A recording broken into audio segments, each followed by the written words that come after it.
Hi hello friends, Shashi creative ವ್ಲಾಗ್ಸ್ಗೆ ಸ್ವಾಗತ. ನಾನು ಇವತ್ತು ಸಿಂಪಲ್ಲಾಗಿ ಪನ್ನೀರ್ ಗ್ರೇವಿ ಮಾಡೋದನ್ನು ತೋರಿಸ್ತಾ ಇದ್ದೀನಿ. ಈ ಒಂದು ಪಾತ್ರೆಯಲ್ಲಿ ಸ್ವಲ್ಪ ಎಣ್ಣೆ ಹಾಕ್ಕೊತಾ ಇದ್ದೀನಿ. ಎಣ್ಣೆ ಹಾಕ್ಕೊಂಡಿದ್ದೀನಿ. ಇವಾಗ ಅದಕ್ಕೆ ಈರುಳ್ಳಿ ಹಾಕ್ತಾಯಿದ್ದೀನಿ. ಸ್ವಲ್ಪ ಫ್ರೈ ಮಾಡ್ಕೋಬೇಕು ಈರುಳ್ಳಿನ.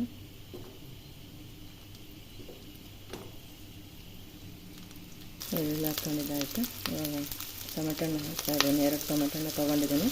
ಟೊಮೆಟೊನ ಹಾಕ್ತಾಯಿದ್ದೀನಿ. ಹಾಕ್ಬಿಟ್ಟು ಚೆನ್ನಾಗಿ ಮಿಕ್ಸ್ ಮಾಡ್ಕೋಬೇಕು. ಈಗ ಒಂದು 8-10 ಗೋಡಂಬಿ ಪೀಸನ್ನ ಹಾಕ್ತಾಯಿದ್ದೀನಿ. ಹಾಕಿಬಿಟ್ಟು ಚೆನ್ನಾಗಿ ಮಿಕ್ಸ್ ಮಾಡ್ಕೊತಾ ಇದ್ದೀನಿ.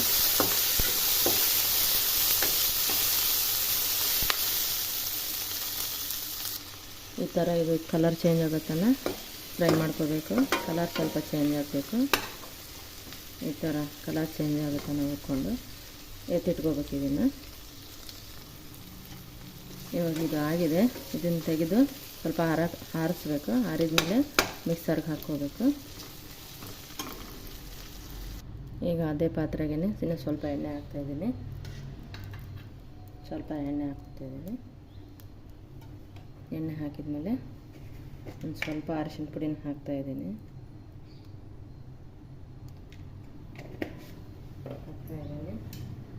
ಈಗ ಪನ್ನೀರನ್ನ ಹುರ್ಕೊತಾ ಇದ್ದೀನಿ. ಪನ್ನೀರು ಸ್ವಲ್ಪ ಎಣ್ಣೆ, ಅರಿಶಿನ ಪುಡಿಯಲ್ಲಿ ಸ್ವಲ್ಪ ಹುರ್ಕೊಂಡ್ರೆ ಸ್ವಲ್ಪ ಹಸಿ ವಾಸನೆ ಹೋಗುತ್ತೆ. ಅದಕ್ಕೆ ನಾನು ಹಸಿ ಸ್ಮೆಲ್ ಇರ್ತದಲ್ಲ ಪನ್ನೀರು, ಅದಕ್ಕೆ ಸ್ವಲ್ಪ ಹಸಿ ವಾಸನೆ ಹೋಗಲಿ ಅಂತೇಳಿ ಅರಿಶಿನ ಪುಡಿ ಸ್ವಲ್ಪ ಎಣ್ಣೆ ಹಾಕಿ ಹುರ್ಕೊತಾ ಇದ್ದೀನಿ. ಸ್ವಲ್ಪ ಉಪ್ಪು ಹಾಕ್ತಾಯಿದ್ದೀನಿ. ಕಲರ್ ಚೇಂಜ್ ಆಗಬೇಕಲ್ಲ,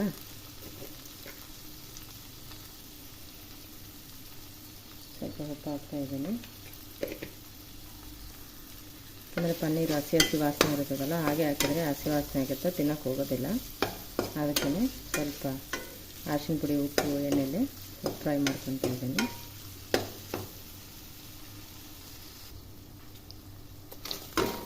ಇವಾಗ ಇದು ಫ್ರೈ ಆಗಿದೆ, ತೆಗೆದಿಟ್ಕೊತಾ ಇದ್ದೀನಿ. ಚೆನ್ನಾಗಿ ಈ ಥರ ಫ್ರೈ ಆಗಿದೆ ನೋಡಿ. ಹಸಿ ವಾಸನೆ ಎಲ್ಲ ಹೋಗ್ಬೇಕಲ್ಲ, ಹೋಗೋ ತನಕ ಇದು ಮಾಡಿಕೊಂಡು ಇವಾಗ ತೆಗೆದಿಟ್ಕೊತಾ ಇದ್ದೀನಿ. ಈಗ ಅದೇ ಪಾತ್ರೆಗೆ ಸ್ವಲ್ಪ ಎಣ್ಣೆ ಹಾಕ್ತಾಯಿದ್ದೀನಿ. ನಾವೇನು ಈರುಳ್ಳಿ, ಟೊಮೆಟೊ ಮತ್ತು ಗೋಡಂಬಿನ ಫ್ರೈ ಮಾಡ್ಕೊಂಡಿದ್ದೀನಲ್ಲ, ಅದನ್ನು ಪೇಸ್ಟ್ ಮಾಡ್ಕೊಂಬಂದಿದ್ದೀನಿ. ಈಗ ಇದು ಎಣ್ಣೆ ಕಾದಿದೆ. ಈ ಎಣ್ಣೆನ ಹಾಕ್ತಾಯಿದ್ದೀನಿ.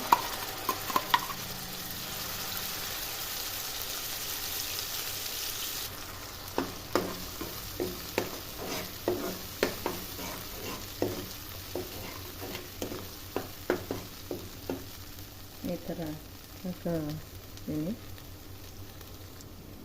ಒಂದು 2-3 ನಿಮಿಷ ಸ್ವಲ್ಪ ಎಣ್ಣೆಯಲ್ಲೇ ಚೆನ್ನಾಗಿ ಕುದಿಬೇಕಿದು. ಚೆನ್ನಾಗಿ ಕುದೀಲಿ ಇದು. ಆಗಿದೆ ಇವಾಗ 2-3 ನಿಮಿಷ. ಇದಕ್ಕೆ ಸ್ವಲ್ಪ ಇವಾಗ ಖಾರದ ಪುಡಿನ ಹಾಕ್ತಾಯಿದ್ದೀನಿ.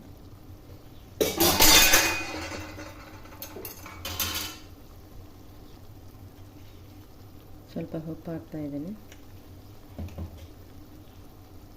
ಸ್ವಲ್ಪ ಅರಿಶಿನ ಪುಡಿನ ಹಾಕ್ತಾಯಿದ್ದೀನಿ. ಹಾಕಿಬಿಟ್ಟು ಚೆನ್ನಾಗಿ ಮಿಕ್ಸ್ ಮಾಡ್ಕೋಬೇಕು. ಈಗ ಸ್ವಲ್ಪ ನೀರು ಹಾಕ್ತಾಯಿದ್ದೀನಿ. ಇವಾಗ ಇದು ಕುದೀತಾ ಇದೆ. ಇದಕ್ಕೆ ಹಸಿ ಬಟಾಣಿನ ನೆನೆ ಇಟ್ಕೊಂಡಿದ್ದೆ ರಾತ್ರಿ. ಇವಾಗ ಇದನ್ನು ಹಾಕ್ತಾಯಿದ್ದೀನಿ. ಹಾಕ್ಬಿಟ್ಟು ಚೆನ್ನಾಗಿ ಮಿಕ್ಸ್ ಮಾಡ್ಕೊತಾ ಇದ್ದೀನಿ.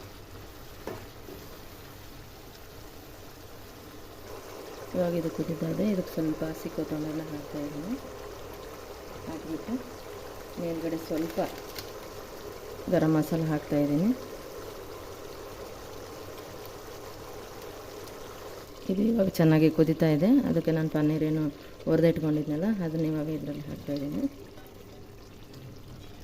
ಹಾಕ್ಬಿಟ್ಟು ಚೆನ್ನಾಗಿ ಮಿಕ್ಸ್ ಮಾಡ್ಕೊತಾ ಇದ್ದೀನಿ. ಚೆನ್ನಾಗಿ ಮಿಕ್ಸ್ ಮಾಡಿಕೊಂಡು ಒಂದು 2-3 ನಿಮಿಷ ಚೆನ್ನಾಗಿ ಕುದಿಸ್ಕೋಬೇಕು. ಅದು ಕುದೀತಾ ಇದೆ. ಅದಕ್ಕೆ ಇವಾಗ ಕಸ್ತೂರಿ ಮೆಥಿನ ಹಾಕ್ತಾಯಿದ್ದೀನಿ. ಚೆನ್ನಾಗಿ ಈ ಥರ ಮಾಡಿ ಹಾಕಬೇಕು.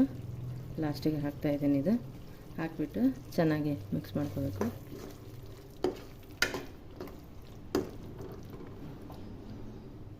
ಚೆನ್ನಾಗಿ ಆಗಿದೆ. ಇವಾಗ ಒಂದು 3 ನಿಮಿಷ ಚೆನ್ನಾಗಿ ಕುದಿಲಿದೆ. ಇವಾಗಿದು ರೆಡಿಯಾಗಿದೆ ನೋಡೋಣ. ರೆಡಿಯಾಗಿದೆ, ಚೆನ್ನಾಗಿ ಇದ್ದಿದೆ ಇದು